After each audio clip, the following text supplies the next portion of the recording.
Welcome to all residents, good and evil. Welcome back to Benbo Banter, the show where I get to rant about nerdy goodness, unscripted, unfiltered, and unpredictable.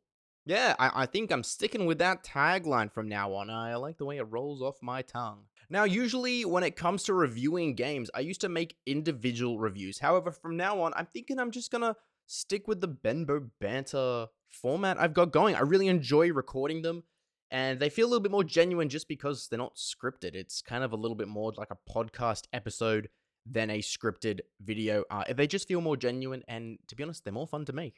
Now, before we talk about Resident Evil, you know how some these YouTubers are like, oh, 75% of you are not subscribed, and please, like, let me feed my cat. I'm not going to do that, all right? That's cringe. Instead, I'm going to challenge you to a game of scissors, paper, rock, all right? If I win, you subscribe. If you win, you don't subscribe, all right? You're not allowed to, all right? So here we go. Scissors, paper, rock. Okay? You got it? I've got mine. All right, I picked rock. So if you pick scissors, you owe me a subscription, all right? Subscription, you owe me a subscribe. And then if you want, you can like as well, you're at it. And then, yeah. All right, cool. Oh my gosh. Okay, let's talk about Resident Evil. Holy moly, this game was a delight. An absolute delight. Now, before I talk about how much I loved this game, let's talk about how I played this, okay? I played this on my Nintendo Switch 2, and I didn't realize this, but it is not just a port, it's a HD remake, I think. It's not listed as a HD remake on the eShop, so I'm not sure if it's just ported over, and because it was a Switch game, it's not considered a HD port because, you know, the Switch runs games like toasters, and it's not a Switch 2 version. Nonetheless, it was on sale. I got it for $15, and I originally started this game on difficult and then quickly changed my mind to what I thought was medium, but I actually think it's easy, and I was playing as Chris. Now, I really didn't have any idea what I was getting myself into. My only exposure to Resident Evil is Marvel vs. Capcom. That's it. I know of some of the characters. I know that one meme where they're playing Resident Evil and they're like, Shiva doesn't look like Shiva. She looks like Tomb Raider. Did you install mods?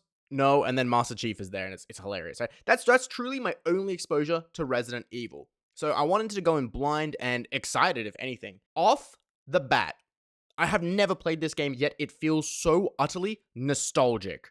I can't express that it just felt warm to play. And I'm not like a horror fan. Now, because this game's a bit older, I think it gets away with like the horror being a little bit more goofy. However, it was genuinely creepy. It's a creepy game.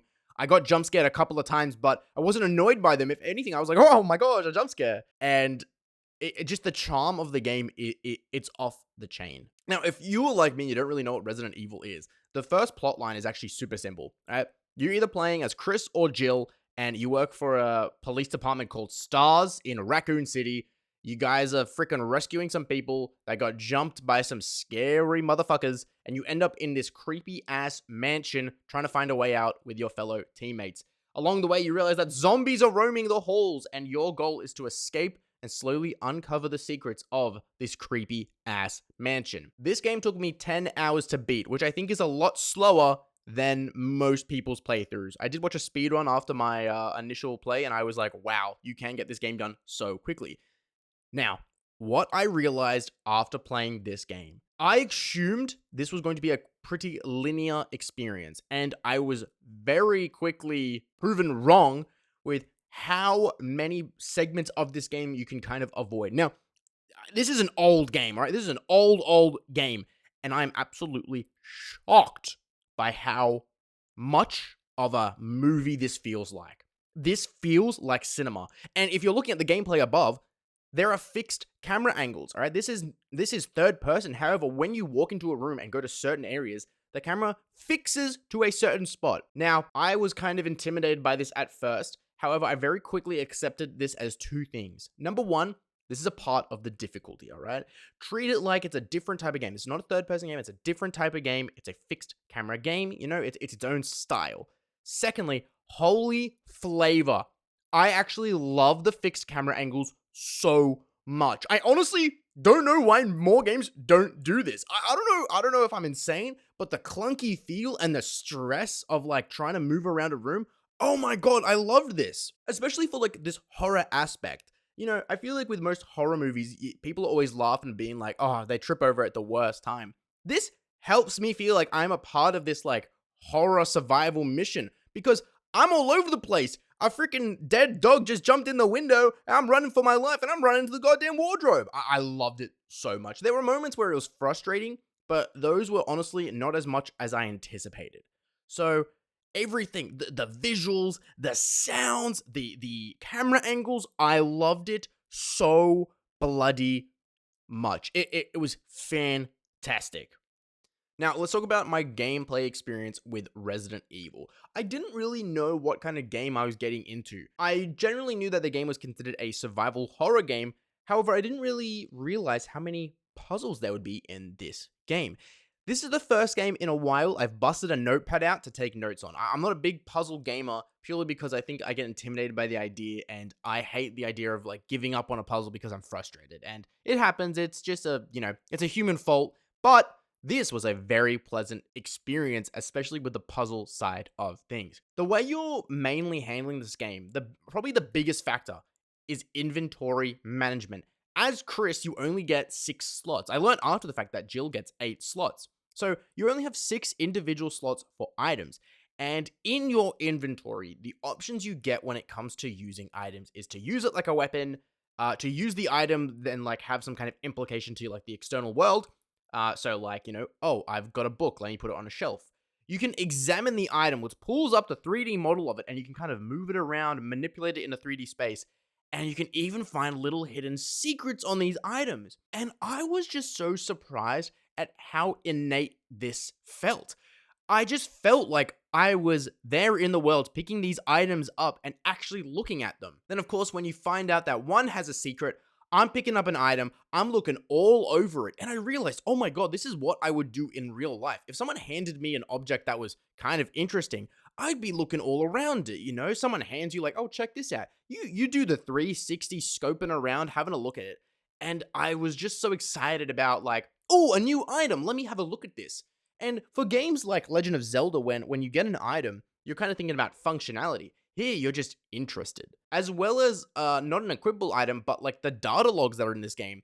The game tells this story so interestingly. And I used to be really against this kind of story delivery. And that's through like logs and texts. Sometimes you would find like a scientist's document or journal, and it would tell you about what's been happening. And yeah, usually I hate when these are in games because I find there is way too many and they kind of like interrupt the progression of the game. However, I felt like Chris. I felt like I walked into a room, I found a log, I read it, and I was so curious. I'm going, who the hell is responsible for this? Who do I gotta shoot down? Who's gonna get arrested right now? Absolutely loved it. And I'm gonna try my best to not talk about any spoilers, because if you haven't played this game, go and play it. You could spend a day or a weekend just cramming the game out. Like do Saturday and Sunday, sit down on the couch and have a bloody ball with it. It's just so much fun.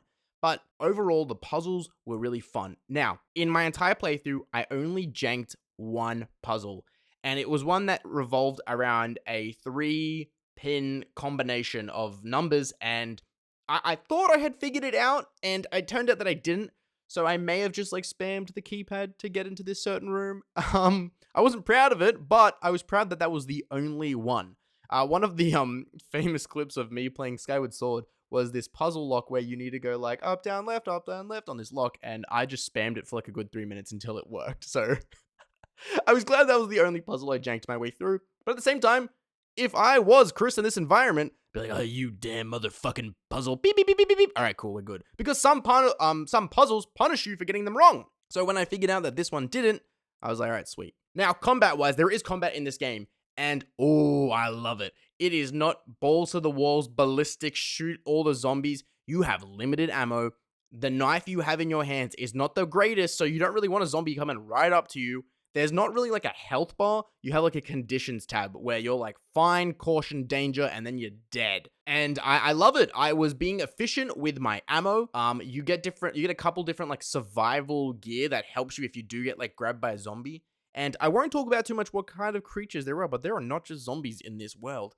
And when you start encountering them, you're going to start questioning what the fuck is going on in this goddamn mansion. Speaking of the mansion, This mansion works amazingly, all right? It's not like, go to the room, go to this room. The whole kind of world in the Resident Evil 1, the whole kind of mansion and area you're in, works around the idea of obtaining certain keys.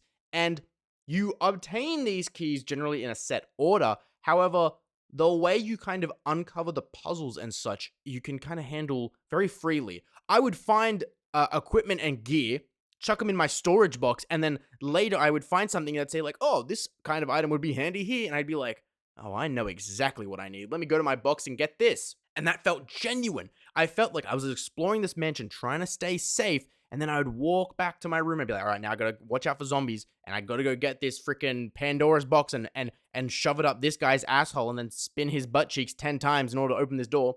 And I loved it. I absolutely loved it. Also, a really fun little thing is talking about how the game saves. There is no auto checkpoints. You need to go and find yourself a typewriter and make sure you have some typewriter ink in order to save your game.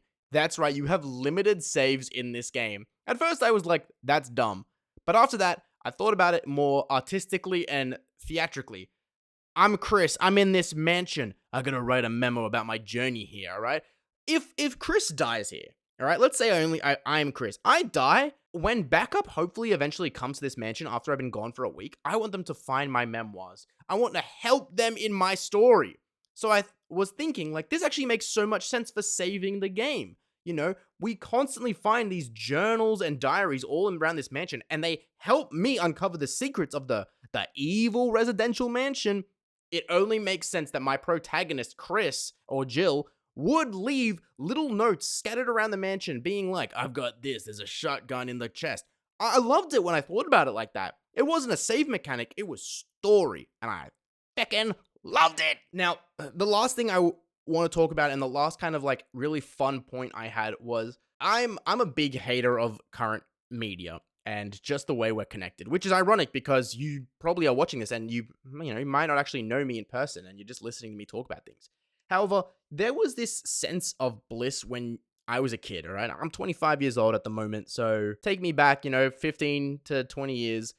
When you got a new game, all right, you go to school, all right, you're lucky enough, mum let me buy Superhero Squad on the Nintendo Wii, and I could tell my friends, bro, I played as Wolverine and Iron Man and Hulk and Magneto, and it was a great time. I love this game. So being able to talk to my dear friend Tom, who recently played this game, who co-hosts Level Up Down Under on 2SER, after the playing the game and then being able to like sit with him and talk about all the funny moments we had in the game and things I didn't even realize you could do. Oh my gosh, it was amazing. I actually missed a great deal in this game. I got one of the lesser endings because there's a few different endings. They're not that different, but I got one of the more bad endings. And I was like, oh, I didn't even realize. But I still loved the story so much. I loved the world. And I honestly wanted to get right back in and start all over again and use the knowledge that I had obtained in my first playthrough to blitz through another one and find everything that I missed. This game is amazing. I truly love Resident Evil. If you've watched a couple of my other reviews, I give a video game a grade. A lot of people might do like a 1 out of 10 or a 1 out of 100. For me, I give a grade because every assignment is different. The aim is different. So I kind of like to judge it based on itself, and giving it a grade based on what it's set to deliver makes me feel a little bit more comfortable with, ranking these games. I go through D to S, S being God tier. It went above and beyond, and this game is no less than an S. Holy S grade for Resident Evil. I loved this game so much, and I can't wait to play the rest of the series. Thanks so much for watching, guys. I'll see you next time.